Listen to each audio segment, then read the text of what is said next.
নমস্কার। আজকে যদি এইরকম ভাবে তেরেকেটের ফিঙ্গারিংটা দেখে নিই, তাহলে তেরেকেটে বাজাতে আর কষ্ট হবে না। যখন তেরেকেটে বাজাবো তখন হাতটা বেশ ফ্রিভাবেই আমরা বাজাতে পারবো। চলুন সেই ফিঙ্গারিংটা আগে দেখে নিই। প্রথম আমরা তেরেকেটে বাজাই এরকম করে। যখন তেরেকেটে দুবার বাজাতে হবে তখন আটকে যায়, এরকম হয়। তখন যদি তেরেকেটে বাজাতে যায় তাহলে একটা ফিঙ্গারিং দরকার। কীরকম? তে রে কে টে, তে রে কে টে, তে রে কে টে। একটু স্পিড করি।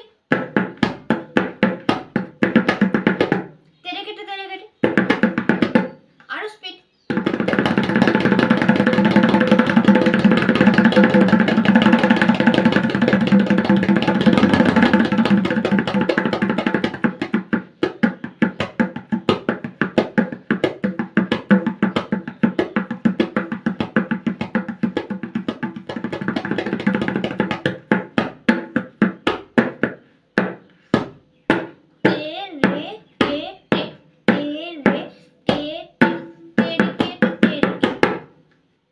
প্রথম যখন এরকম ভাবে তেরেকেটে বাজছিলাম এরকম হচ্ছিল।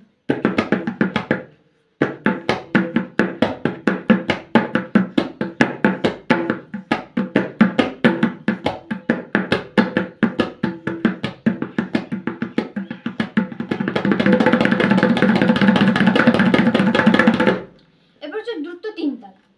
দ্রুত তিন তালে কি করে বাজাবো?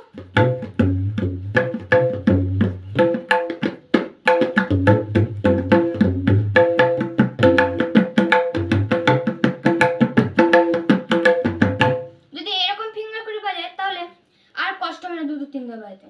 ধা ধিন ধিন ধা ধা ধিন ধিন ধা তিন তিন না তা ধিন ধিন ধা। তা বলা যেতে পারে, আবার তেটে বলাও যেতে পারে। ধা ধিন ধিন ধা ধা ধিন ধিন ধা না তিন তিন না তিন ধিন ধিন ধা ধা ধিন ধিন ধা ধিন ধিন ধা ধিন ধিন ধা।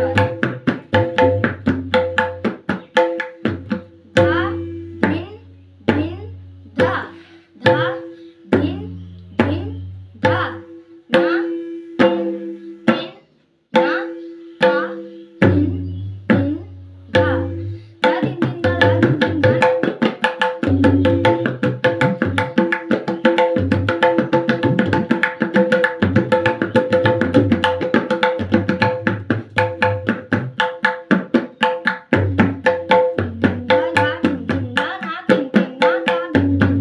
তিন তিন না তা ধিন ধিন ধা ধা ধিন ধিন ধা ধা ধিন ধিন ধা। এই তিন তালের ফিঙ্গারিং দিয়ে একটা বোল বাজে দিয়ে ভিডিও শেষ করে দেবো।